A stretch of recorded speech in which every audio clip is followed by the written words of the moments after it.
सतगुरु रूपी प्यारी सात संगत जी, प्यार और सत्कार से कहना धन निरंकार जी। बोलिए सतगुरु माता सुदीक्षा सविंदर हरदेव जी महाराज की जय। सात संगत जी, सतगुरु हमें हमेशा यही समझाते हैं कि हमने चाहे वस्तु हो या मानव हो, हर एक की कदर करते चले जाना है। हर एक का हमने सही सही उपयोग करना है। ऐसे ही दासी आप सभी का आशीर्वाद लेते हुए, आप सभी का शुक्राना करते हुए, ये भगवान बुद्ध जी की एक छोटी सी घटना आप जी के चरणों में रखने जा रही है कि किस तरह भगवान बुद्ध जी हमें सिखा रहे हैं। भगवान बुद्ध जी के एक शिष्य ने कहा, मुझे आपसे एक निवेदन करना है। भगवान बुद्ध बोले, बताओ क्या कहना है। शिष्य बोला, प्रभु मेरे कपड़े पुराने हो चुके हैं, अब ये कपड़े पहनने लायक नहीं रहे, कृपया मुझे नए कपड़े देने का कष्ट करें।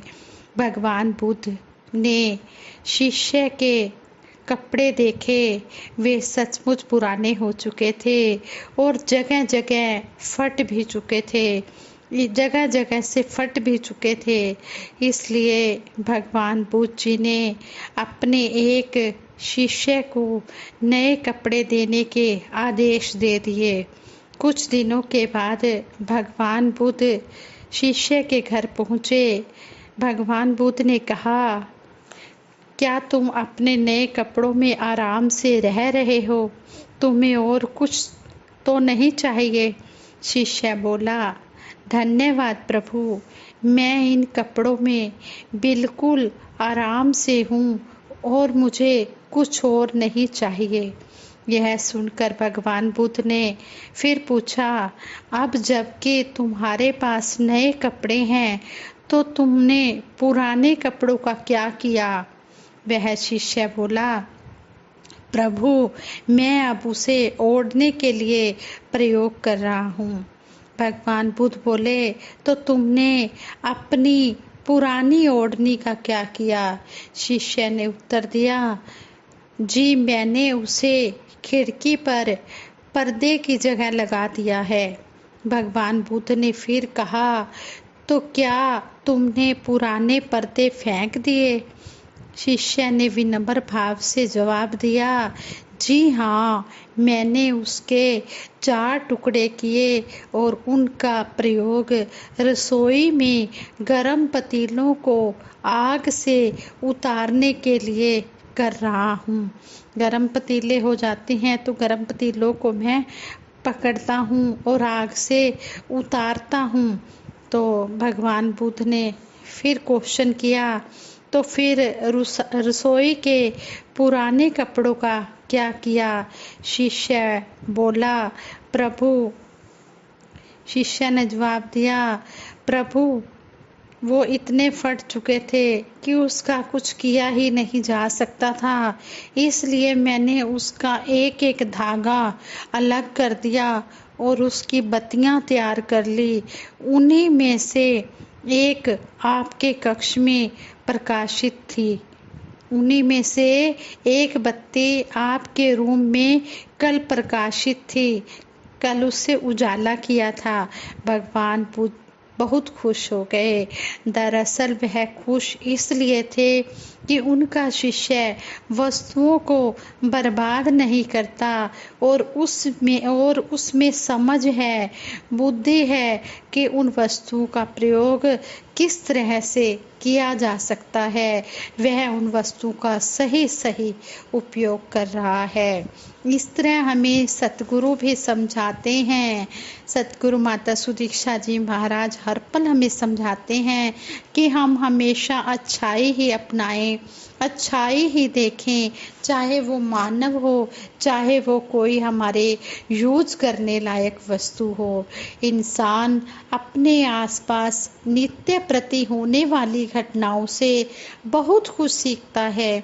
सत्संग में जाता है तो अच्छी बातें सुनकर आता है, उनमें से कुछ को अपनाने का प्रयास करता है, कोशिश करता है और जीवन में धारण करने में सफल भी होता है। व्यक्ति के काम करने का स्थल, मार्ग में मिलने वाले लोग और अन्य घटित होने वाली गतिविधियां भी उस पर प्रभाव डालती हैं। इन घटनाओं से सीखकर आगे बढ़ना ही हर मानव का लक्ष्य होना चाहिए। चाहे वह स्टूडेंट हो, चाहे वो बिजनेसमैन हो, चाहे वो डॉक्टर हो, इंजीनियर हो, एडवोकेट हो, संसार में नित्य प्रति सीखने, समझने, अपनाने का क्रम चलते रहना चाहिए। मानव मन घटनाओं की अपने आप सूक्ष्म विवेचना करता है और उनसे शिक्षा लेता है। इसे स्पष्ट करता है एक दृष्टांत है। कहते हैं एक राजा बहुत क्रूर था। वह अपनी प्रजा पर मनमाने अत्याचार करता था, इसलिए प्रजा हमेशा राजा का बुरा चाहती थी। प्रजा को लगता था कि या तो राजा मर जाए या फिर उससे उसका राज्य छीन जाए। प्रजा किसी भी हाल में राजा से मुक्ति पाना चाहती थी, लेकिन एक दिन अचानक लोगों ने देखा कि राजा में बदलाव आ गया है।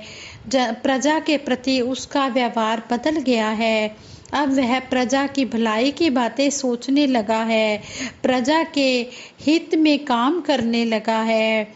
उसमें आया बदलाव मंत्रियों के ध्यान में आया, प्रजा ने भी महसूस किया। सबको बहुत हैरानी हुई। आखिर एक बुजुर्ग मंत्री ने साहस करके, हिम्मत करके राजा से इस बदलाव की वजह पूछी।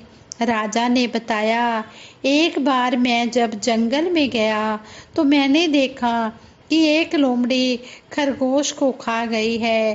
थोड़ी दूर जाने के बाद मैंने देखा कि एक लोमड़ी पर एक कुत्ते ने हमला किया है और उसके पैर में काट खाया है। कुत्ता जब गांव में लौटा तो वह एक आदमी पर भौंका। उस आदमी ने पत्थर उठाकर कुत्ते को मारा। कुत्ते का पैर जख्मी हुआ। आदमी आगे चला तो रास्ते में खड़े एक घोड़े ने उस पर टांग मारी। वह जमीन पर गिरा। उसकी दोनों टांगे बेकार हुई। घोड़ा जब दौड़ने लगा तो एक गड्ढे में जा गिरा और उसकी टांग भी टूट गई। यह सब देखकर मेरे मन में ख्याल आया कि बुरा काम करो तो उसका फल बुरा ही मिलता है। मुझे यह भी लगा कि बुरे कर्म का फल हमें इसी जीवन में मिल जाता है। मैंने अब तक सिर्फ बुरा किया, लेकिन अब से पहले मुझे इस बात का पता नहीं था, ज्ञान नहीं था। अब पता चलने के बाद भी अगर मैं बुरा व्यवहार ही प्रजा के साथ करता रहूं तो मुझे उसका फल भी बुरा ही मिलेगा। इस ख्याल ने मेरी जिंदगी बदल दी और मैंने फैसला किया कि अब से मैं किसी पर कोई जुल्म नहीं करूँगा, अत्याचार नहीं करूँगा। अपनी प्रजा की मैं पूरी तरह से देखभाल करूँगा।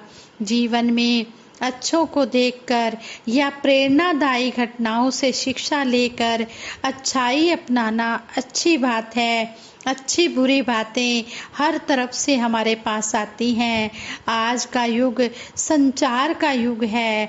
आज हर हाथ में स्मार्टफोन नज़र आता है। फेसबुक, व्हाट्सएप आदि ने इंसानों को बहुत प्रभावित किया है, लेकिन यहाँ यह ध्यान देना होगा कि यहाँ भी मौजूद पॉजिटिविटी को तो अपनाया जाए, लेकिन नेगेटिविटी से हमेशा दूरी बनाकर रखा जाए। जो बातें नीति, मर्यादा, अनुशासन, परमार्थ, आत्म उत्थान आदि को मजबूती देने वाली हों, उन्हें अपनाना हमेशा लाभप्रद होता है। लेकिन जो बातें अनगढ़ उत्तेजनाएं फैलाएं, लोगों को बांटें, बिगाड़ें, अलग करें, उनको अपनाना तो अमृत को छोड़कर जहर को अपनाने जैसा ही है। सोशल मीडिया पर सुंदर गीत, विचार हों या सतगुरु के प्रेरणादायी वचना अमृत हों, इनसे तो जीवन का कल्याण ही होना है। इन्हें अवश्य अपनाया जाना चाहिए। लेकिन अक्सर लोग अपने बुद्धि कौशल का प्रयोग इतनी खूबसूरती से नेगेटिविटी को पोषित पल्लवित करने में करते हैं कि व्यक्ति उनके शब्द जाल में फंस जाता है। फलस्वरूप जीवन की दिशा गलत हो जाती है। संसार में अच्छा बुरा, जहर अमृत सब कुछ है। अब यह लेने वाले पर डिपेंड करता है कि वह क्या देखता है, क्या समझता है, क्या अपनाता है। संत महापुरुष कहते हैं, सत्य, प्रेम और ज्ञान को अपनाने वाला ही गुणी है। जो झूठ, नफरत और अज्ञानता की ओर चल पड़ा, सकारात्मक परिवर्तन उसके जीवन में आ ही नहीं पाता। जो इंसान झूठ, नफरत और अज्ञानता की ओर चल पड़ता है, उसके जीवन में कभी अच्छे बदलाव आ ही नहीं सकते। हर इंसान को उस राजा की तरह बनना होगा जिसने समय रहते बुराइयों से पीछा छुड़ाकर अच्छाई का रास्ता अपना लिया। सतगुरु की कृपा से यह काम और भी सहज और आसान हो जाता है। कहने का भाव यही है कि सतगुरु हमेशा पॉजिटिविटी थॉट्स ही देते हैं, और जो इन बातों को अपने जीवन में अपना लेता है उसका जीवन सुंदर बन जाता है। फिर उसके मन में कभी भी नेगेटिविटी आती ही नहीं है। इसलिए सतगुरु हमें हर पल यही सिखाते हैं कि हमने सेवा, सिमरन, सत्संग लगातार कंटिन्यू करते चले जाना है। कभी भी हमने कोई भी मौसम हो, बरसात हो, सर्दी हो, गर्मी हो, कैसा भी मौसम हो, हमने सत्संग से कभी भी चूक नहीं करनी। हमने सत्संग की तरफ अपने कदम बढ़ाते चले जाना है। इस तरह हमें सतगुरु सच्चे पातशाह का हर पल शुक्राना ही करना है, जो हमें हर पल यही सिखाते हैं। मेरे सतगुरु का ये दर है, यहाँ वरदान मिलता है, प्रभु के चाहवानों को यहाँ भगवान मिलता है। मेरे सतगुरु का ये दरबार ऐसा है कि यहाँ पर जिसे प्रभु को पाने की चाहना होती है उसे प्रभु मिल जाता है। जिन्हें है चाह मिलने की, मिले सतगुरु से वो पहले, दिया हर युग जो संतों ने, वही ब्रह्म ज्ञान मिलता है, वही ब्रह्म ज्ञान मिलता है। यहाँ पर प्रेम की गंगा सबके मन से निकलती है, गले मिलके मोहब्बत से हर एक इंसान मिलता है। इस स्तर पर प्रेम की गंगा बह रही है। आ जाओ, इस गंगा में डुबकी लगा लो, और मोहब्बत का ये दरबार है, यहाँ पर मोहब्बत सीख लो। मेरे मुर्शद की महफिल में सदा है खुशनुमा मौसम, जहाँ जाएं वहीं खुशियों का हर सामान मिलता है। मेरे मुर्शद की ऐसी महफिल है कि यहाँ पर खुशी ही खुशी मिलती है। यहाँ पर 12 महीने सदाबहार मौसम खुशनुमा रहता है। जहाँ भी सतगुरु जाते हैं खुशियों का खजाना बांटते चले जाते हैं। ऐसा हमें सतगुरु का दरबार मिला है। सतगुरु माता जी के चरणों में यही अरदास करते हैं, हे मेरे दातार सच्चे पातशाह, जिस तरह आप जी ने हमें जोड़ा है इसी तरह हमें अंतिम श्वास तक अपने चरणों से जोड़ कर रखना। सभी को तन मन धन के सुख देते हुए सेवा, सिमरन, सत्संग के साथ जोड़ के रखना। किसी को भी कोई कमी ना देना, खुशी इतनी देना कि कोई कमी ना देना। दासी सबके भले के लिए अरदास कर रही है कि मेरे सतगुरु सच्चे पातशाह सबका भला करो करतार, मेरी मांग है ये दातार, है मेरे मालिक दीन दयाल, जहाँ में सभी का भला हो। कभी भी किसी के साथ कोई ऐसा समय ना हो कि जो किसी की आंख में आंसू आ जाएं। हे मेरे मालिक दीन दयाल, सबके ऊपर अपनी मेहर भरी नज़र रखना, मेहर भरा हाथ रखना, सभी खुशियों में विचरण करते चले जाएं और निरंकार का गुणगान करते चले जाएं।